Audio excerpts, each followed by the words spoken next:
akhir-akhir ini banyak yang masuk IGD karena kecelakaan, dan ya mereka sebagian besar dari pengendara motor atau pengendara bis.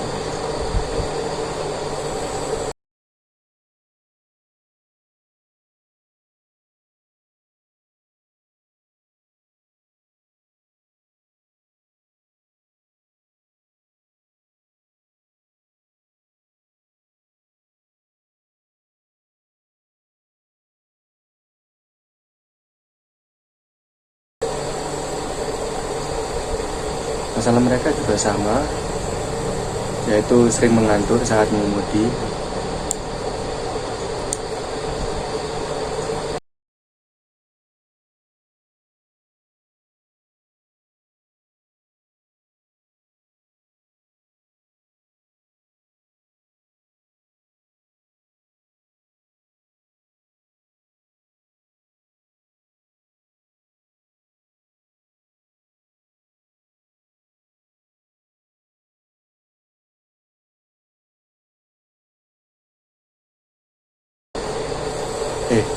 Tapi tumben hari ini belum ada yang masuk IGD.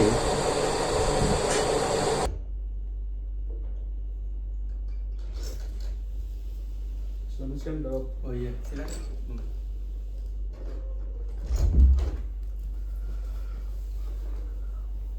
Jadi keluarnya apa, Mas? Nah, jadi begini, Dok. Saya ingin menyampaikan keluhan saya yang dimana dulu saya tuh eh, mengalami laka lalu lintas yang dimana itu mengakibatkan saya itu cedera di kepala dan mengakibatkan kepala saya itu eh, bocor. Nah, waktu itu saya juga sempat dirawat dan sudah diperbolehkan pulang. Namun waktu saya di rumah itu saya itu kesulitan tidur. Terus kadang itu tiba-tiba itu suka lupa. Maksudnya itu lupanya bukan lupa orang normal gitu. Lupanya itu lupa lupa banget, mulai dari yang awalnya itu kan saya kan ada teman dekat nih. Nah, itu tuh saya tuh bisa bisa lupa namanya, rumahnya juga lupa. Kadang-kadang saya juga lupa jalan pulang begitu, Dok. Itu kira-kira kenapa ya, Dok ya? Jadi gimana, Dok, hasil pengetesan alatnya tadi, apakah hasilnya itu bagus atau buruk atau gimana, Dok? Mohon panduannya, Dok, gitu. Baik, Mas, terima kasih sudah menjelaskan. Sebenarnya kalau dari yang dijelaskan Masnya itu bisa dari beberapa hal. Mungkin yang paling utama itu disebabkan dari kecelakaannya Masnya itu bisa menyebabkan otak kita itu mengalami cedera, dan yang paling sering itu kemungkinan dari eh, ciri-ciri yang disebutkan Masnya itu mengalami ADHD atau kesulitan untuk fokus, dan juga itu memengaruhi dari memori kita. Jadi memori kita yang jangka panjang itu yang seperti Masnya tadi itu mengalami kerusakan, sehingga kita itu sering lupa akan hal penting seperti teman kita, kemudian jalan pulang ke rumah gitu. Banyak kasus itu juga disebabkan karena biasanya itu usia, namun karena Masnya ini mengalami kecelakaan, mungkin bisa jadi dari kecelakaan tersebut. Untuk Masnya sendiri, apakah mau saya periksa dengan alat kami untuk mendeteksi dari gelombang otaknya Masnya gitu? Oh, kalau boleh tahu alat apa ya, Dok? Apakah alatnya itu kayak perlu kita tuh kayak apa ya, kayak operasi atau bagaimana, atau ada suntikan-suntikan atau gimana gitu, Dok? Apakah itu kayak menimbulkan rasa nyeri atau gimana? Boleh dijelaskan nggak, Dok? Gitu. Ya. Oh, enggak kok Mas, enggak sampai suntikan atau operasi gitu, enggak. Alatnya itu cuma ditempel di kedua kepala ini, terus nanti Masnya itu melakukan aktivitas gitu. Nanti saya lihat gelombang otaknya itu bagaimana sesuai dengan aktivitas yang Masnya lakukan gitu. Untuk tindakan lebih lanjutnya nanti akan saya beritahukan ketika hasil dari tes alatnya itu bagaimana gitu, Mas. Baik, jadi ini alatnya Mas. Jadi alatnya itu cuman seperti dua elektroda gini. Nanti Masnya tinggal tempelkan di kedua kepala gini. Nah, nanti Masnya itu akan saya kasih beberapa stimulus seperti aktivitas itu. Nanti Masnya tinggal ikuti aja. Jadi nggak perlu sampai yang suntik-suntik gitu. Masnya sendiri nanti mungkin cuman 5 sampai 10 menit untuk tes dari alatnya ini. Oke dok, berarti ini tinggal saya pakai saja ya. Berarti ini saya pakai dan saya juga tinggal melakukan apa yang dokter tadi bilang ya, ini membaca buku sambil menggunakan alat ini ya. Baik, saya coba.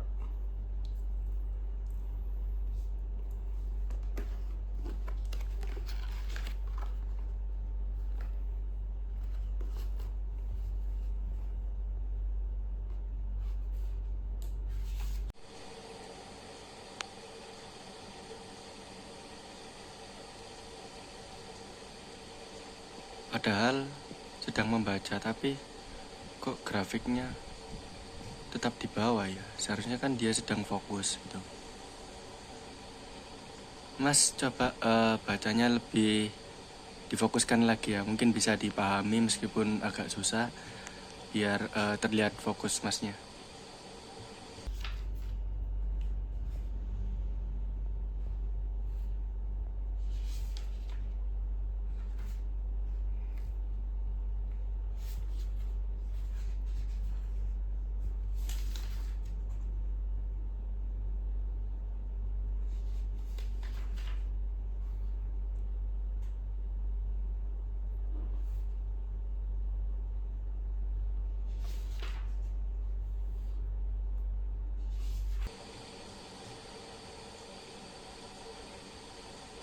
Nah, ada kenaikan tapi selalu menurun lagi di sekitaran 6 sampai 10.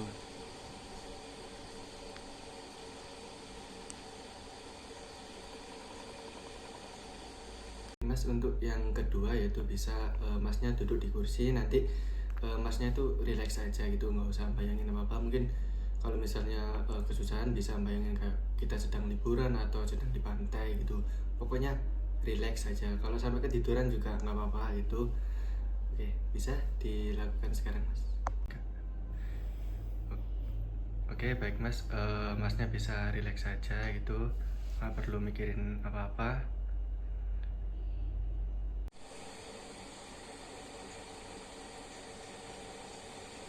Masnya coba lebih rileks lagi kayak tadi. Jadi masnya sudah rileks, mungkin bisa sampai tidur nggak apa-apa mas, biar lebih rileks lagi gitu. Atau bayangkan lagi sedang di tempat yang sangat sejuk dan tenang gitu.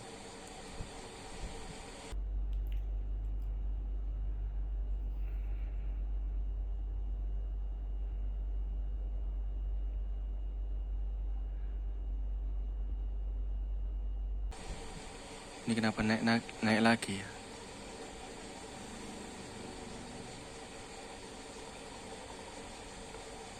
Padahal dalam keadaan rileks, tapi otaknya sedikit aktif, tapi kembali lagi.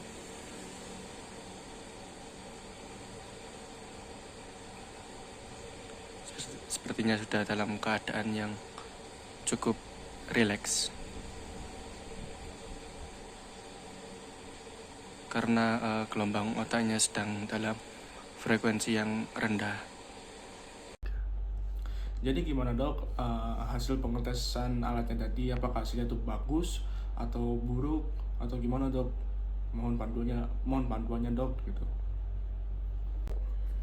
Jadi gini mas, setelah tadi masnya melakukan tes, itu yang saya lihat itu bahwa gelombang tetenya masnya itu tetap tinggi meskipun masnya dalam kondisi sedang fokus seperti saat belajar tadi yang membaca buku, dan juga yang saat masnya tadi relaksasi itu saya lihat itu gelombangnya itu masih tinggi pada gelombang theta. Sedangkan pada gelombang theta sendiri itu muncul ketika masnya itu sedang rileks, sedang berimajinasi atau sedang kreativitasnya itu sedang tinggi gitu, atau ketika masnya sedang tidur. Namun pada saat fokus gelombang itu tetap muncul. Jadi bisa dikatakan bahwa ada gangguan pada gelombang otak di masnya, sehingga masnya sulit untuk fokus, kemudian suka lupa gitu, karena gelombangnya itu masih frekuensi bawah yang frekuensi otaknya masnya jadi agak melambat. Nah, untuk solusi selanjutnya mungkin yang bisa saya sarankan, saya akan memberikan beberapa obat seperti obat amfetamin untuk bukan meningkatkan sih, seperti memberikan peningkatan dopamin agar masnya tidak terlalu lupa akan hal yang sudah dilakukan atau bisa sedikit fokus. Kemudian untuk jangka panjangnya masnya bisa melakukan beberapa terapi. Untuk terapinya saya bisa mengusulkan 3. Yang pertama yaitu terapi untuk perilaku kognitif. Nah, terapi ini mengarah pada mengubah perilaku yang negatif, karena perilaku negatif yang biasa kita lakukan ini bisa mendorong ADHD, seperti pertama mungkin menunda tugas atau mengerjakan tugas deadline. Kemudian kita juga sering kurang produktif dalam sehari-hari. Kemudian untuk terapi yang pertama ini bisa meningkatkan manajemen waktu masnya, kemudian perencanaan dari setiap kegiatan masnya, kemudian juga kepercayaan diri pada masnya agar bisa lebih percaya diri dan tidak gugup. Kemudian yang kedua yaitu terapi okupasi yang berhubungan dengan keterampilan sehari-hari. Masnya tadi kan kadang suka bingung membedakan, oh ini teman saya apa bukan gitu kan, juga lupa. Mungkin masnya juga sering lupa pada hal-hal keseharian seperti menaruh kunci atau ketika menaruh barang-barang yang biasanya diletakkan di tempatnya. Nah, ini berguna untuk keseharian supaya masnya itu tidak kesulitan dalam beraktivitas sehari-hari. Kemudian ini juga meningkatkan kemampuan motorik masnya dan juga sensoriknya. Untuk yang ketiga yaitu terapi MBCT, yaitu prinsipnya seperti meditasi seperti yang tadi, yaitu masnya dalam kondisi yang fokus, yang rileks, supaya fokus masnya itu lebih terjaga lagi gitu. Karena orang yang memiliki ADHD kemungkinan itu pikirannya juga sering kita menyebutnya itu berlari atau tidak dalam kondisi yang stabil gitu Mas. Jadi terapi ini bisa menjadi salah satu solusi untuk masnya. Masnya nanti bisa pilih terlebih dahulu, pertimbangkan yang baik kira-kira itu terapi mana yang harusnya masnya pilih sesuai keadaan masnya.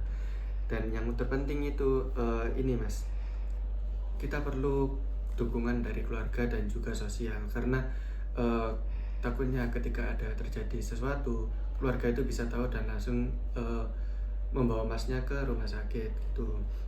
Kemudian untuk dukungan sosial ini masnya perlu, karena banyak orang ADHD itu kurang percaya diri dan merasa diasingkan dari sosialnya. Jadi perlu dukungan sosial untuk menambah semangat dan juga percaya dirinya. Untuk masnya sendiri saya sarankan jangan jangan menyetir terlebih dahulu, karena mengingat keadaan masnya yang belum stabil, jadi perlu memulihkan kondisinya terlebih dahulu. Takutnya nanti akan terjadi kecelakaan lagi karena pikiran masnya masih belum stabil gitu. Mungkin itu yang bisa saya sampaikan. Untuk selanjutnya masnya bisa ke bagian administrasi untuk mengurus obat dan juga terapinya.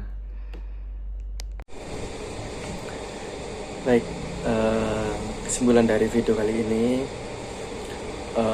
bahwa jika memang kita mengantuk, kita sebaiknya istirahat atau tidur terlebih dahulu, karena jika kita meneruskan untuk terus berkendara, kita bisa membahayakan diri sendiri yang pertama.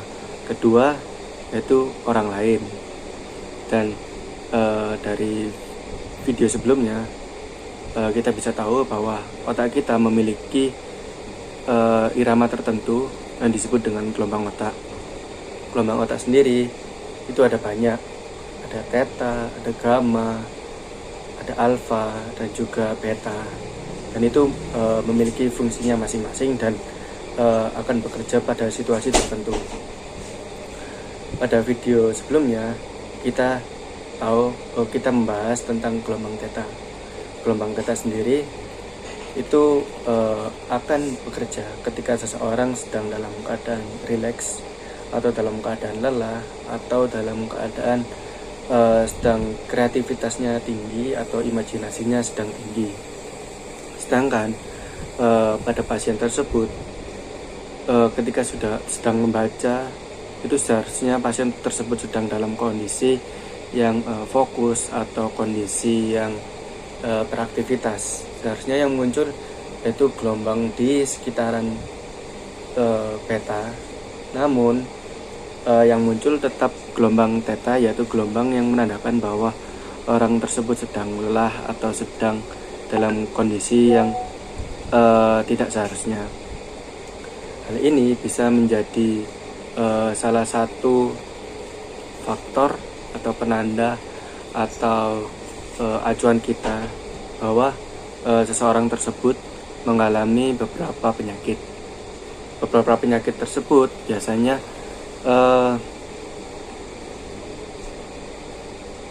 berhubungan dengan penyakit mental atau penyakit pikiran karena hubungannya dengan otak.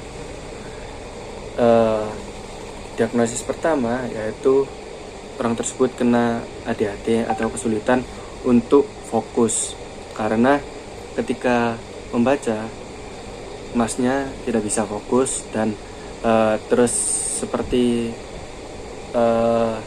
ingin melakukan kegiatan lainnya, jadi tidak bisa fokus pada satu kegiatan. Hal ini bisa dilakukan dengan beberapa terapi seperti yang sudah dijelaskan di video sebelumnya. Dan sebenarnya orang yang mengalami penyakit tersebut itu bukan kelainan, karena memang murni kecelakaan atau musibah. Jadi kita sebaiknya jika menemukan orang tersebut, kita membantu sebisa mungkin. EEG ini alat yang cukup besar dan juga mahal, dan biasanya hanya ada di rumah sakit. Jadi jika kita membuat terobosan untuk membuat alat EEG yang portable, itu bisa menjadi salah satu inovasi yang cukup besar, karena manfaatnya bisa dirasakan oleh di berbagai pihak.